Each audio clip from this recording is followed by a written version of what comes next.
नमस्ते बच्चों। आज हम लोग ज्ञान सागर पाठ 3 की पुनरावृत्ति करेंगे। पाठ का शीर्षक है निर्मला, सांप और सयाल। तो इस पाठ में बेटा निर्मला और सयाल की कहानी बताई गई है। दोनों हम उम्र हैं और दोनों के व्यवहार में कितना अंतर है। और सयाल इसलिए आया है बेटा, सांप इसमें इसलिए आया है क्योंकि सांप से संबंधित यह कहानी है। ठीक है, तो कहानी जो है वो कहाँ की है? तो गुजरात के छोटे से आदिवासी गांव बरटाट की यह कहानी है। इस कहानी के माध्यम से लेखक ने हमें यह बताने का प्रयास किया है कि हमारी मित्रता हम उम्र लोगों से होनी चाहिए।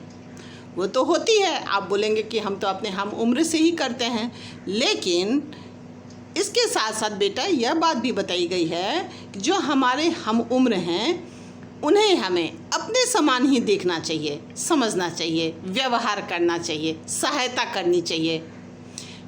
हमें कोई भिन्नता नहीं है। हम अपने धन के आधार पर यदि किसी की तुलना करते हैं या किसी के साथ व्यवहार करते हैं तो वह व्यवहार अनुचित होता है। ठीक है, हमें सबको एक समान ही देखना चाहिए। हमारे हम उम्र जितने भी हैं वो बिल्कुल हमारे ही समान हैं और उन्हें हमें बिल्कुल अपने समान समझकर ही व्यवहार करना चाहिए। इस पाठ में बेटा 2 लड़कियों की कहानी है, सयाल और निर्मला। तो निर्मला जो थी वह संपन्न घर से संबंध रखती थी। उसके पास बड़े अच्छे अच्छे कपड़े, चूड़ियाँ, गले की माला इत्यादि होती थी। लेकिन सयाल के पास ऐसा कुछ नहीं था। वह बहुत ही सामान्य और साधारण से परिवार की एक लड़की थी और वह जो कपड़े भी पहनती थी वे पैबंद लगे होते थे बेटा। पैबंद का मतलब होता है दूसरे कपड़े के टुकड़े जोड़कर फटे हुए कपड़ों की सिलाई करना, यानी दूसरे कपड़े को जोड़ करके फिर सिलाई करके तब उस कपड़े को पहनना। तो उसके कपड़े भी पैबंद लगे हुए होते थे। उसकी चूड़ियाँ भी उतनी अच्छी नहीं होती थी। उसके पास वो सारे सामान भी नहीं थे जो कि निर्मला के पास।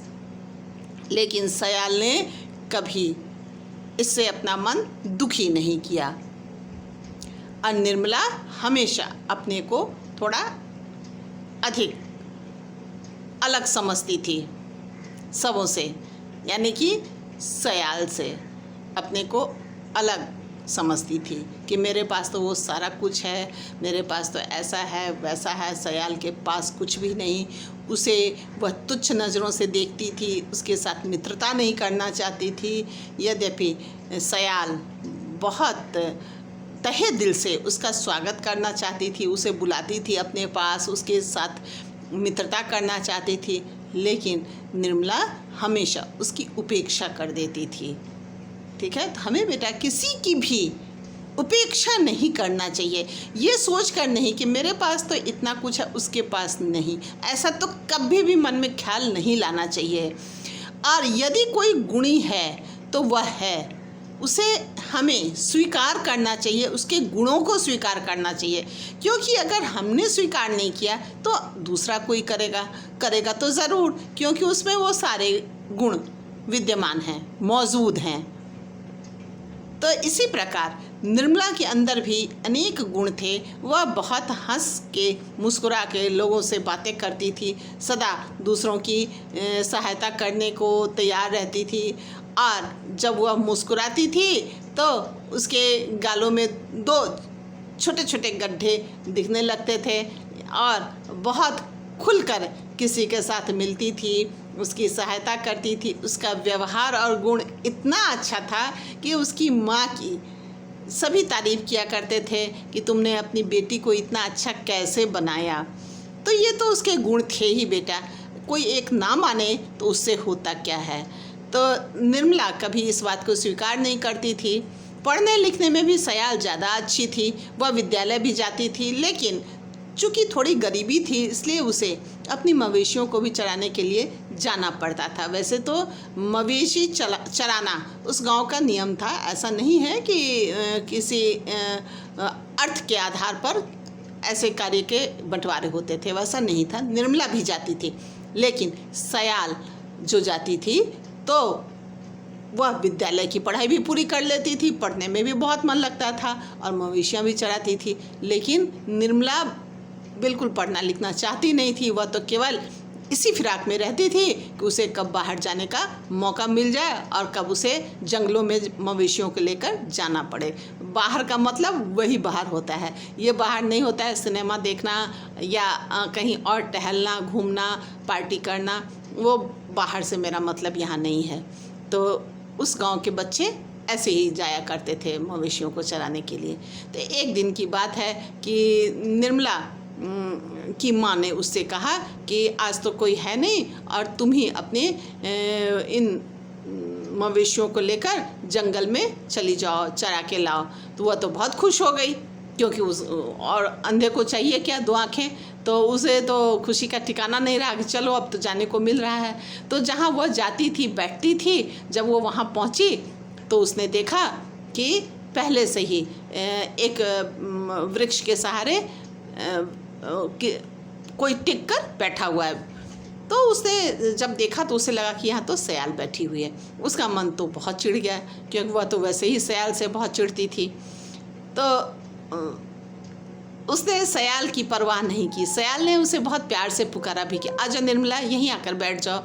लेकिन निर्मला ने उसकी बातों पर बिल्कुल गौर नहीं किया और उसकी उपेक्षा करती हुई वह किसी अन्य स्थान पर जाने की बात सोचने लगी। थोड़ा आगे बढ़ कर के देखी तो एक झाड़ी उसे नज़र आई, घुटने तक उसमें घास लगी हुई थी। उसने सोचा कि चलो यहीं चलकर बैठा जाए, क्योंकि उस सयाल के पास तो बैठना नहीं चाहती थी।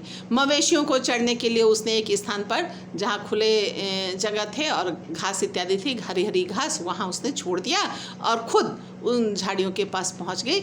लेकिन उसी समय उसने देखा कि उसे महसूस हुआ कि कोई सांप फुफकार रहा है।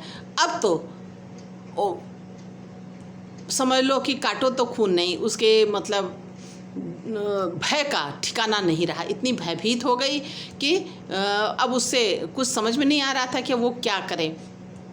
वह किसी प्रकार वहाँ से भागना चाह रही थी, लेकिन ऐसा हो नहीं पाया और उस सांप ने उसे एक प्रकार से अपनी कुंडली में कस लिया। वो वहाँ से निकल नहीं सकी। उसके तो बिल्कुल प्राण सूख गए थे सांप को देखकर, और उसे उसकी घिघी भी बंध गई थी। प्राण सूखना एक मुहावरा है बेटा, इससे आप वाक्य बनाएंगे कि सांप को देखते ही निर्मला के प्राण सूख गए, यानी बहुत अधिक डर गई। इस प्रकार से आप कुछ भी बना सकते हैं, अच्छे वाक्य, सार्थक वाक्य बनाएंगे, छोटे और अच्छे। घिघी बंधना यानी गले से आवाज़ ना निकलना। तो जैसे ही सयाल ने सांप को देखा, उसकी घिघी बंध गई। सयाल ने भी या निर्मला ने भी, या आप अपना भी, किसी का भी नाम कुछ भी दे सकते हैं कि अधिक प्रश्न पूछे जाने के कारण मेरे मित्र की घिघी बंध गई, यानी गले से आवाज़ ना निकला। आप ऐसे भी बना सकते हैं बेटा। तो वाक्य आप हमेशा अच्छे बनाइए और सार्थक बनाइए। अब सयाल ने, निर्मला ने कभी भी ऐसा दृश्य नहीं देखा था।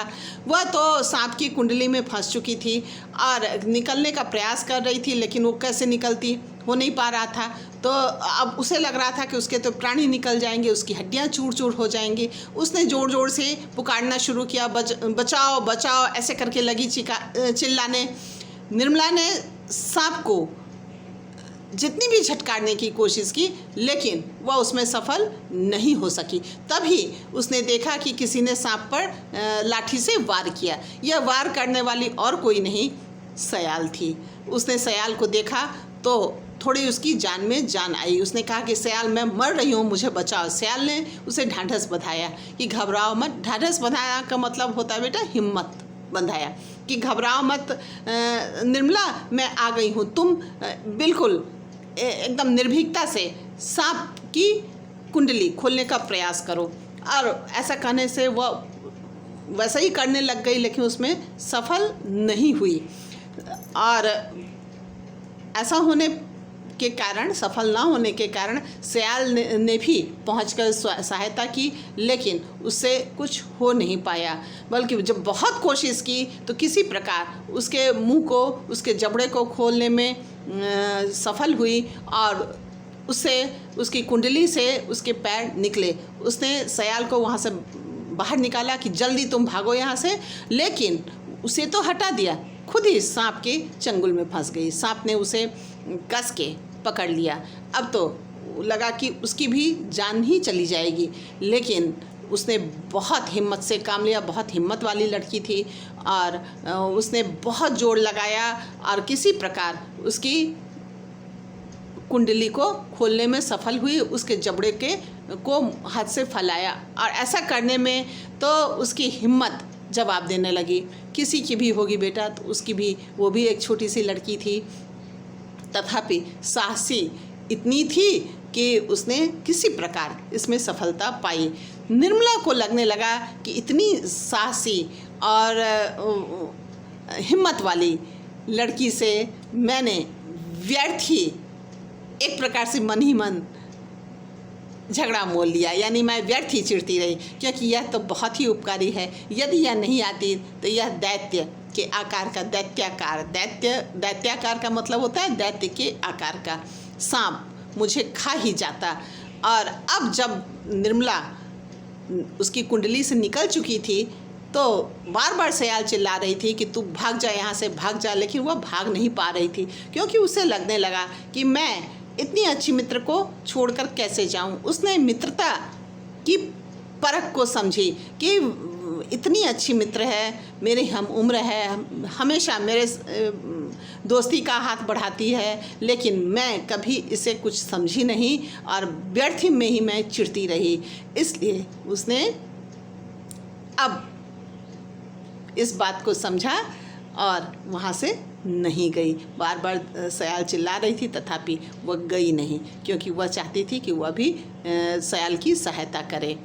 किसी प्रकार जब सयाल ने खुद को सांप से मुक्त किया तो दोनों ने पीछे नहीं देखा, बल्कि जल्दी से दौड़कर आगे बढ़ने लगी। यह दृश्य बहुत ही भयानक था, सांप से अपने को छुड़ाना, लेकिन किसी प्रकार सयाल की समझदारी और साहस के कारण वे दोनों उसमें सफल हुई और भागकर अपने स्थान पर पहुंची।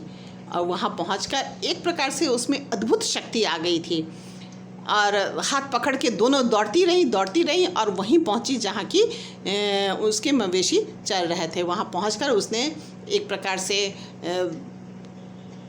चैन की सांस ली और अब तो दोनों एक दूसरे को देखती रही। अचानक निर्मला की आंखों से आंसू बहने लगे, उसके होंठ थरथराने लगे।